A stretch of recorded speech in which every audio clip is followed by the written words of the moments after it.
তো আপনাদের মধ্যে যাদের বৃদ্ধ ভাতা প্রতিবন্ধী ভাতায় নাম রয়েছে বা সেই প্রকল্পের টাকা পাচ্ছেন তাদের জন্য খারাপ খবর, কারণ ইতিমধ্যেই প্রায় 2 লক্ষর মতো ভাতা বাতিল করা হয়েছে। পরবর্তী সময়ে কিন্তু আরও ভাতা বাতিল করা হবে। তো যারা যারা টাকা পাচ্ছেন বা যারা নতুনভাবে আবেদন করবেন বৃদ্ধ ভাতা প্রতিবন্ধী ভাতায়, তাদের জন্য এই ভিডিওটি খুবই গুরুত্বপূর্ণ, কারণ এই ভিডিওর মাধ্যমে আপনারা দেখতে পারবেন যে কেন ভাতা বাতিল করা হচ্ছে, পরবর্তী সময়ে আরও কতজনের ভাতা বাতিল হবে।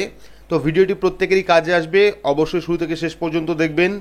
ভিডিওটি ভালো লাগলে লাইক করবেন, চ্যানেলটিকে সাবস্ক্রাইব করে পাশে রাখা বেল আইকনটি প্রেস করে নোটিফিকেশন অল করে রাখবেন, সবার সুবিধার্থে ভিডিওটি শেয়ার করবেন।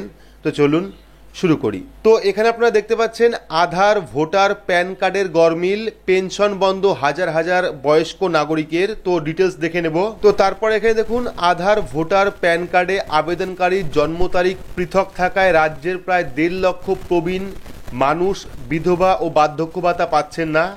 শুধু তাই নয়, পিতা বা স্বামীর নামের ত্রুটির জেরে বয়সজনিত পেনশন পাচ্ছেন না হাজার হাজার বয়স্ক নাগরিক। আবার অনেকের ডিজিটাল রেশন কার্ড নেই এবং সিঙ্গেল ব্যাংক অ্যাকাউন্টে এখনও পর্যন্ত কেওয়াইসি জমা না দেওয়ায় পেনশন অনুমোদন হচ্ছে না। গত কয়েক মাসে সরাসরি মুখ্যমন্ত্রী গিভান সেলে আসা কয়েক লক্ষ আবেদনকারীর অভিযোগ পরীক্ষার পরে কিন্তু এমন তথ্য পেয়েছেন নবান্নের আধিকারিকরা। প্রত্যেকটি ক্ষেত্রেই আবেদনকারীর সঙ্গে যোগাযোগ করে সংশ্লিষ্ট ত্রুটি সংশোধনের পর বয়স্কদের পেনশন এবং বিধবা ভাতা পাওয়ার ব্যবস্থা করার নির্দেশ দিয়েছেন মুখ্যমন্ত্রী মমতা বন্দ্যোপাধ্যায়। প্রয়োজন মতো বয়স বা নামের বিভ্রাট ত্রুটিমুক্ত করার পরেই বিধবা বার্ধক্য ভাতা পাওয়ার ব্যবস্থা করা হচ্ছে বলে জানা গিয়েছে নবান্নর তরফ থেকে। আবেদন করেও যারা মাসের পর মাস, বছরের পর বছর বিধবা ভাতা বার্ধক্য ভাতা পাচ্ছেন না, তারা অনেকেই সরাসরি মুখ্যমন্ত্রী ফোন নাম্বারে অভিযোগ করেছেন। বেশ কয়েকজন প্রবীণ নাগরিক 2-3 বছর ধরে বারে আবেদন করেও পেনশন পাচ্ছেন না বলে গিভান সেলে অভিযোগ করেন। সমস্ত আবেদন খতিয়ে দেখে আবেদনকারীকে অন্তত 6টি ত্রুটি চিহ্নিত করেছে নবান্নের আধিকারিকরা। প্রথমত, বিধবা ও বার্ধক্য ভাতার জন্য যারা আবেদন করেছেন তাদের প্যান ও ভোটার কার্ডের জন্ম তারিখ পৃথক, অর্থাৎ প্যান কার্ড, আধার কার্ড বা ভোটার কার্ডে 3টে ডকুমেন্টেই জন্ম তারিখ আলাদা। যেমন একজন আবেদনকারীর জন্ম 1958 সালে, কিন্তু তার আধার কার্ডে 3/2/1958, প্যান কার্ডে 30/3/1958 এবং ভোটার কার্ডে 13/3/1958 বলে জানান আধিকারিকরা। তো আপনারা প্রত্যেকেই চেক করে নেবেন যে আপনার সমস্ত ডকুমেন্টে বয়স সেম রয়েছে কিনা, অর্থাৎ ভোটার কার্ডে একরকম বয়স রয়েছে বা একরকম তারিখ রয়েছে, আধার কার্ডে একরকম বয়স রয়েছে বা একরকম তারিখ রয়েছে, রেশন কার্ডে একরকম বয়স রয়েছে বা অন্যরকম তারিখ রয়েছে। সেক্ষেত্রে কিন্তু আপনার ভাতা বন্ধ হতে পারে, এমনটাই কিন্তু তারা জানাচ্ছে। দ্বিতীয়ত, আধার, প্যান, ভোটার কার্ডে অনেক ক্ষেত্রে আবেদনকারীর নাম বা বাবার নাম সম্পূর্ণ উল্লেখ না থাকায় বয়সজনিত পেনশন মঞ্জুর হচ্ছে না। অর্থাৎ যদি আপনার ডকুমেন্টে, অর্থাৎ ভোটার কার্ড বা প্যান কার্ড বা আধার কার্ড বা রেশন কার্ডে যদি বাবার নাম বা নিজের নাম ভুল থাকে, সেক্ষেত্রেও কিন্তু আপনার ভাতা বাতিল হতে পারে। তৃতীয়ত, বিধবা ভাতার জন্য আবেদনকারীদের ভোটার কার্ড ও আধার কার্ডে প্রয়াত স্বামীর ডেথ সার্টিফিকেট না থাকায় বা হুবহু না মেলায় কিন্তু ভাতা পাচ্ছেন না।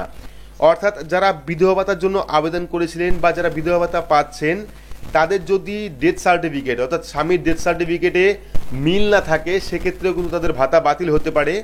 যেমন আধার কার্ডে শ্যামল দাস কিন্তু ডেথ সার্টিফিকেটে শ্যামল বরণ দাস রয়েছে, এমন তফাৎ থাকলেও কিন্তু আবেদন মঞ্জুর হয়নি।